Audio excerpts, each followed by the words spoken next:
اعوذ باللہ من الشیطان الرجیم، بسم اللہ الرحمن الرحیم۔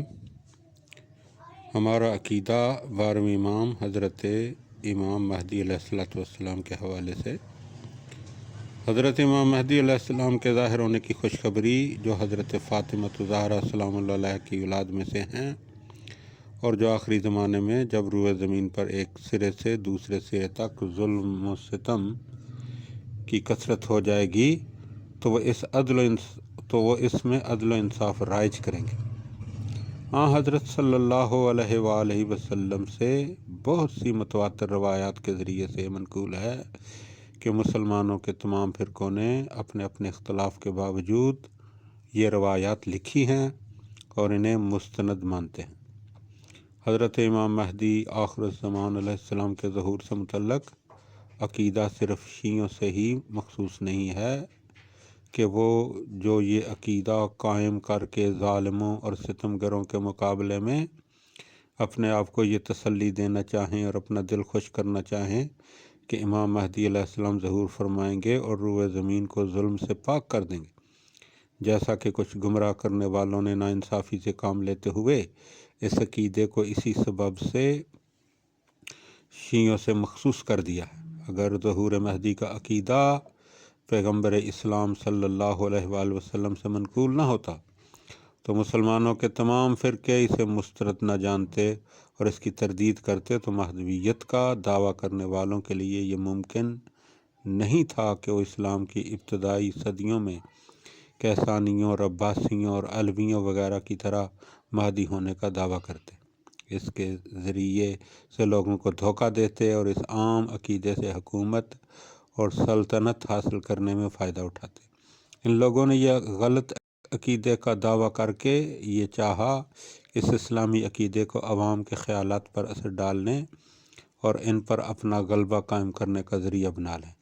اگر یہ عقیدہ صرف شیعوں کا ہوتا تو مہدویت کا دعویٰ کرنے والے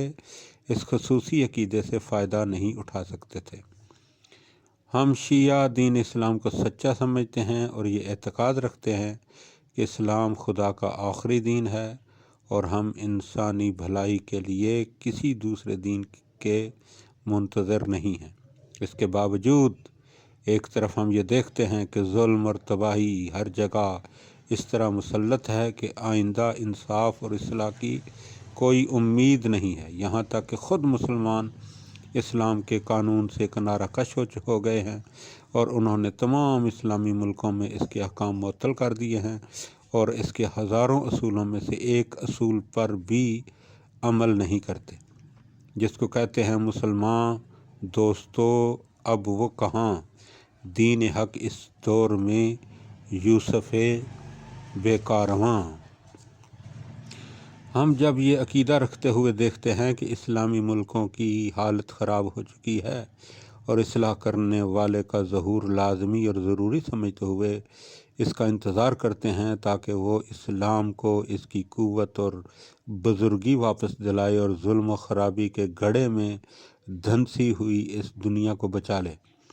دوسری طرف یہ خیال ہے کہ آج کے مسلمان اختلافات، گمراہیوں، بدعتوں، اسلامی قوانین کی تبدیلیوں میں پڑے ہوئے ہیں اور ان کے اور پچھلے مسلمانوں کے درمیان میں غلط اور فضول قسم کے دعوے بھی ظاہر ہو چکے ہیں، لہٰذا ایسی صورت میں یہ ممکن نہیں ہے کہ دین اسلام اپنی قوت اور عظمت دوبارہ حاصل کر لے۔ ان حالات میں صرف ایک شخص اسلام کی قابل دید عظمت کو تازہ کرنے کی قدرت رکھتا ہے، اس عظیم المرتبت مصلح کا ظہور جو مسلمانوں کو متحد کر دے اور خدا کے لطف کی بدولت اسلام کی پیشانی سے تبدیلیوں، بدعتوں، گمراہیوں کے داغ دھو دے گا۔ صرف ایک رہنما ایسے انقلاب کی طاقت رکھتا ہے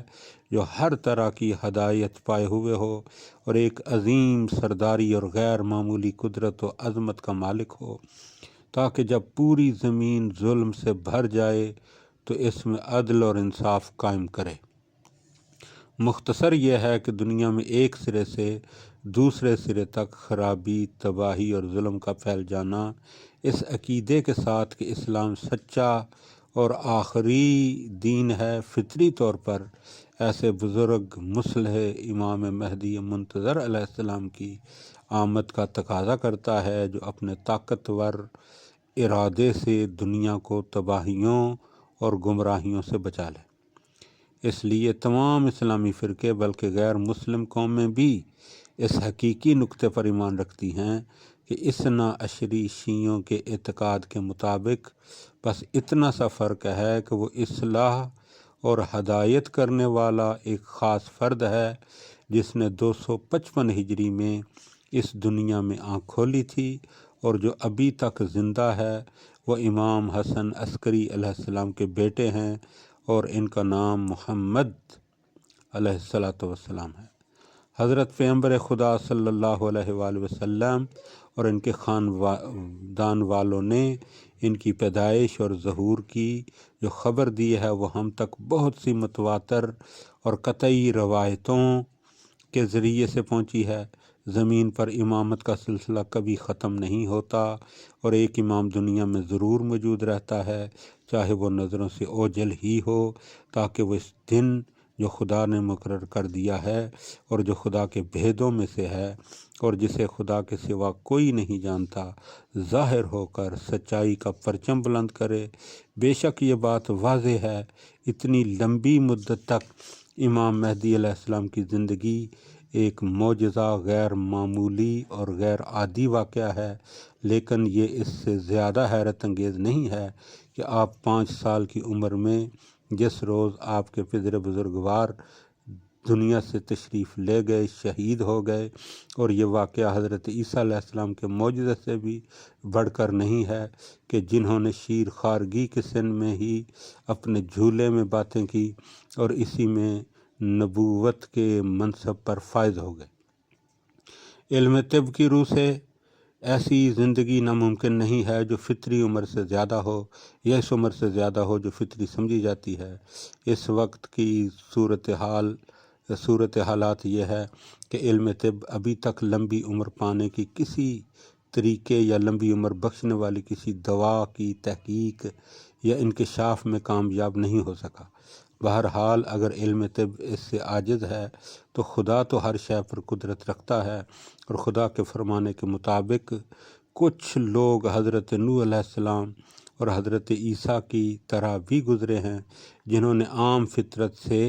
زیادہ زندگی پائی، اور جو قرآن کو ماننے والا مسلمان اس کے متعلق شک کرے یا اسے نہ مانے تو اسے چاہیے کہ وہ اسلام کو خیر بات کہہ دے۔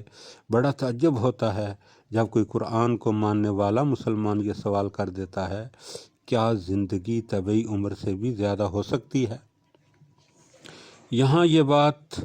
یاد دلانا ضروری ہے کہ اصلاح کرنے والے اور نجات دہندہ مہدی علیہ السلام کے انتظار کا یہ مطلب نہیں ہے کہ مسلمان ہاتھ پر ہاتھ دھرے بیٹھے رہیں اور جو کچھ ان پر واجب ہے، مثلا حق کی حمایت، خدا کے لیے جہاد، تبلیغ، امر بالمعروف، نہی عن المنکر وغیرہ، اسے اسی امید پر چھوڑ دیں کہ امام تشریف لائیں گے اور کام سنوار دیں گے، بلکہ ہر مسلمان کو چاہیے کہ وہ اپنے آپ کو ذمہ دار سمجھے تاکہ اسلام کی طرف سے اس کو جو فرض سونپا گیا ہے اسے ادا کرے، دین کا تعارف کروانے کے لیے ٹھیک طرح سے کوشش کرے، اور جہاں تک ہو سکے امر بالمعروف اور نہی عن المنکر کو ترک نہ کرے، جیسا کہ پیغمبر خدا صلی اللہ علیہ وآلہ وسلم کا ارشاد گرامی ہے کہ کلکم راعٍ وکلکم مسئولون عن رعیتہ، کہ تم سب لوگ ایک دوسرے کے راہبر اور ایک دوسرے کی اصلاح کے ذمہ دار ہو۔ اللہم صلی علی محمد و آل محمد وعجل فرج آل محمد۔